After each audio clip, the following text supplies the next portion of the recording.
ఇటీవల డిఎస్సిలో అడిగిన ఈ ప్రశ్నకు సమాధానం చూద్దాం. ఇచ్చిన ప్రశ్నలో ఈ 4 సంఖ్యలను ఇచ్చి ఏది పరిపూర్ణ సంఖ్య ఘన సంఖ్య అవుతుందో కనుక్కోమని చెప్పాడు. మరి పరిపూర్ణ ఘన సంఖ్య అంటే ఏంది? ఈ విధంగా 3 సార్లు ఒకే సంఖ్య కారణాంకంగా వచ్చే సంఖ్యను పరిపూర్ణ ఘన సంఖ్య అంటారు. దాన్నే మనం x³ అనే ఫార్మాట్లో రాయవచ్చు. అయితే ఇచ్చిన సంఖ్యల్లో 2 సంఖ్యలు 4096ని ఈ విధంగా పొట్టి భాగాహార పద్ధతిలో కారణాంకాలు తీస్తే ఇక్కడ గమనిస్తే 3 సార్లు ఇలా ట్రిప్లెట్స్ వస్తున్నాయి. కాబట్టి మనము అలా ఎన్ని ట్రిప్లెట్స్ వచ్చాయి? 4 సార్లు వచ్చాయి కాబట్టి 2 × 2 × 2 × 2 హోల్ క్యూబ్ రాయొచ్చు. ఒకవేళ ఈ విధంగా రాయడం కన్ఫ్యూజ్ అనిపిస్తే 2³ 4 సార్లు రాసి దానికి హోల్ క్యూబ్ అంటే 2 × 2 × 2 × 2 హోల్ క్యూబ్ రాస్తే 2 × 4 4 × 8 8 × 16 క్యూబ్ అవుతుంది. ఇది పరిపూర్ణ ఘన సంఖ్య అవుతుంది. నెక్స్ట్ 1729 అనే సంఖ్య ఉంది. దీనికి మనం దీన్ని చూడగానే మనకు రామానుజన్ నంబర్ అనే సంఖ్య గుర్తు రావాలి. మన ప్రఖ్యాత గణిత శాస్త్రవేత్త భారతీయుడైనటువంటి శ్రీ శ్రీనివాస రామానుజన్ గారు పేరు మీదుగా ఈ సంఖ్యను పేరు పెట్టడం జరిగింది. అయితే దీనికి ఫ్యాక్టర్స్ అంటే కారణాంకాలు మనం ఇలా నోటెడ్ చేసుకుంటే బాగుంటుంది. ఎందుకంటే ఇది స్పెషల్ నంబర్స్. కొన్ని స్పెషల్ నంబర్స్ని మనం కారణాంకాలుగా అది గుర్తుపెట్టుకోవాలి అంతే. ఇంకా లేదంటే మనం ట్రయల్ అండ్ ఎర్రర్ మెథడ్లో చేయాల్సి టైం వేస్ట్ అవుతుంది. సో ఇది ఒక స్పెషల్ నంబర్ కాబట్టి దీని కారణాంకాలు 7 × 13 × 19 అని గుర్తుపెట్టుకోండి. ఇందులో దీనిలాగా ట్రిప్లెట్స్ నంబర్స్ రావట్లేదు x × x లాగా. కాబట్టి ఇది పరిపూర్ణ ఘన సంఖ్య కాదు. నెక్స్ట్ మనకు 9261 అనే సంఖ్య కారణాంకాలు చూద్దాం. చాలామంది దీన్ని నేరుగా 3×9 3×24 అని చేసుకుంటూ వెళ్తారు. 0 మిస్ అయిపోతుంది. ఇక్కడ ఒక రూల్ గుర్తుంచుకోవాల్సింది ఏంటంటే మనకు ఎన్నైనా డిజిట్స్ని కొట్టివేత చేసే స్వేచ్ఛ మొదట్లో మాత్రమే ఉంటుంది. అంటే బిగినింగ్లో మనం ఒక డిజిట్ని 2 డిజిట్స్ని లేదా 3 డిజిట్స్నైనా కొట్టివేత చేయొచ్చు. కానీ ఒకసారి భాగాహారం లేదా కొట్టివేత మొదలు పెట్టిన తర్వాత స్ట్రిక్ట్లీ ఒక డిజిట్ని ఒకసారి మాత్రమే భాగించవలసి ఉంటుంది. అంటే 2 పోవట్లేదని చెప్పి 26ని తీసుకొని 3×24 అని చేసే స్వేచ్ఛ మనకు ఉండదు. ఎందుకంటే భాగాహారంలో రూల్ ఏంటంటే ఎట్ ఏ టైం ఒక డిజిట్ని మాత్రమే మనం చేయవలసి ఉంటుంది డివిజన్. కాబట్టి మరి పోనీ సందర్భంలో ఏం చేస్తాం? 3 సున్నాల ఇప్పుడు మనం ఎలాగైతే ఇది 3×24 3×9 పోవట్లేదు కాబట్టి 3×8 తీసుకున్నాం కదా.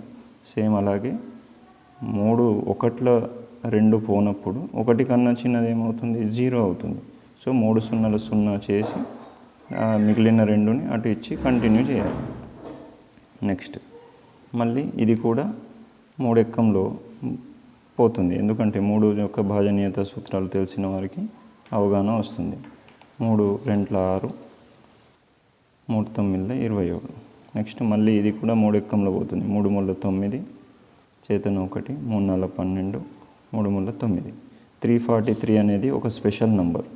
దీన్ని బై హార్ట్ చేసుకోండి. ఇది 7³ సమానం అవుతుంది. కాబట్టి ఇప్పుడు 9261ని మనం ఏమని రాయొచ్చు? 3³ × 7³ లేదా 21³ అని కూడా రాయొచ్చు. ఎందుకంటే 3 × 7 హోల్ క్యూబ్ అవుతుంది. అది దట్ ఈక్వల్ టు 21³ అవుతుంది. కాబట్టి పరిపూర్ణ ఘనం అవుతుంది.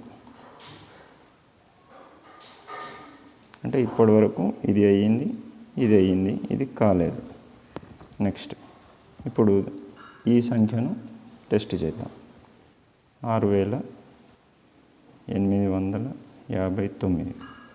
దీన్ని కూడా భాజనీయత సూత్రాల ప్రకారం పరీక్షిస్తే ఎలాంటి టేబుల్లో కూడా పోవట్లేదు, మరి ఇది కాకపోవచ్చు అని అనిపిస్తుంది. కానీ 19 ఎక్కంలో పోతుంది. ఎప్పుడు పోతుంది? 19 ఒకట్ల 19, 19 రెండుల 38, 19 మూడుల 57. 57 పోగా మిగిలింది ఎంత? 115. 115లో ఇప్పుడు ఇది దేనికి దగ్గర ఉంది? 20. దీన్ని 20 దగ్గర అనుకుంటే, దీన్ని 120కి దగ్గర అనుకుంటే 6 టైమ్స్ చూద్దాం.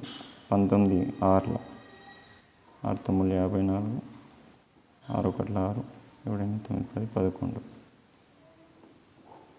సో 19 6ల 114, మళ్ళీ చేతన 1 1. మళ్ళీ ఇది 19 యొక్క వర్గం అని వర్గ సంఖ్యలు బైహార్ట్ చేసుకుని ఉన్న వాళ్ళకు తెలుస్తుంది. మినిమం 1 to 30 వరకు వర్గ సంఖ్యలు బైహార్ట్ ఉండాలి. అంటే చూడగానే చెప్పగలిగేలాగా ఉండాలి. 1 to 15 వరకు ఘన సంఖ్యలు కూడా నోటెడ్ ఉండాలి. ఉంటే మనకి ఏమవుతుంది? టైం సేవ్ అవుతుంది. ఓకే. నెక్స్ట్ ఇప్పుడు 6859 కూడా 19 క్యూబ్ అంటే ఘన సంఖ్య అవుతుంది అని రాయొచ్చు. కాబట్టి ఇచ్చిన సంఖ్యల్లో ఏ, సి మరియు డి అనేవి పరిపూర్ణ ఘన సంఖ్యలు అవుతాయి అని రాస్తాం. ఏ, సి, డిలు పరిపూర్ణ ఘన సంఖ్యలు. అయితే ఇక్కడ మీకు ఒక షార్ట్ కట్ అనుకోండి, లేదా ఏదన్నా ఒక ట్రిక్ అని కూడా అనుకోండి. ఏంటి ఆ ట్రిక్ అంటే, మనము ఇలా కారణాంక విభజన చేసేటప్పుడు అది ఏ టేబుల్లో పోతుందో మనకు ట్రయల్ అండ్ ఎర్రర్ మెథడ్లో కాకుండా భాజనీయత సూత్రాలు నేర్చుకోవాలి. నెంబర్ 1 ఏంటి? భాజనీయత సూత్రాలు నేర్చుకోవాలి. అంటే ఇది ఇప్పుడు చేసేటప్పుడు ఏం చేయాలి? మనం ఇది 2లో పోతుందా లేదా చూడాలంటే 1ల స్థానం చూడాలని భాజనీయత సూత్రం ఉంటుంది 2కు. సో అది టెస్ట్ చేయాలి. ఆ విధంగా ఒక్కొక్క సంఖ్యతో భాజనీయత సూత్రాలు చేయాలి. నెక్స్ట్ నెంబర్ 2, ఇక్కడ చేసేవి కంపల్సరీ ప్రధాన సంఖ్యలతో టెస్ట్ చేస్తే మన పని సులువు అవుతుంది. భాజనీయత సూత్రాలు తెలుసు కదా అని 2 3 4 5 6 లైన్గా చేస్తూ వెళ్ళిపోకుండా ఓన్లీ ప్రధాన సంఖ్యలు అంటే 2 3 5 7 11 13 19 23 17 19 23 ఈ విధంగా వీటితో మాత్రమే టెస్ట్ చేసామనుకోండి, మనకు చాలా టైం సేవ్ అవుతుంది. ఎందుకు మళ్ళీ ఎప్పుడన్నా చెప్పుకుందాం. కాబట్టి ఈ 2 రూల్స్ ఫాలో కండి. భాజనీయత సూత్రాలు తెలియాలంటే మనకు 8th క్లాస్లో ఉన్నాయి, 6th క్లాస్లో కూడా, 7th క్లాస్లో కూడా మేబీ ఉండొచ్చు. ఒకసారి భాజనీయత సూత్రాలు నేర్చుకోండి. 2 3 5కి మాత్రమే భాజనీయత సూత్రాలు నేర్చుకుంటే వాటిని ఈ భాజనీయత సూత్రాలతో టెస్ట్ చేయొచ్చు. 11కి కూడా టెస్ట్ చేయొచ్చు. 7కి 13కి 17కి 19కి 23కి వీటికి ఇక భాజనీయత సూత్రాలు ఉండవు. కంపల్సరీ ఈ టేబుల్స్ నోటెడ్గా వచ్చి చేయగలిగితేనే మనకు తెలుస్తుంది. కాబట్టి వీటికి ఈ విధంగా ప్రధాన సంఖ్యలతో టెస్ట్ చేస్తే కారణాంకాలు తొందరగా దొరుకుతాయి, టైం కూడా సేవ్ అవుతుంది. ఓకే. కాబట్టి ఇచ్చిన ప్రశ్నకు 4వ ఆప్షన్ సరైన సమాధానం అవుతుంది. Thank you.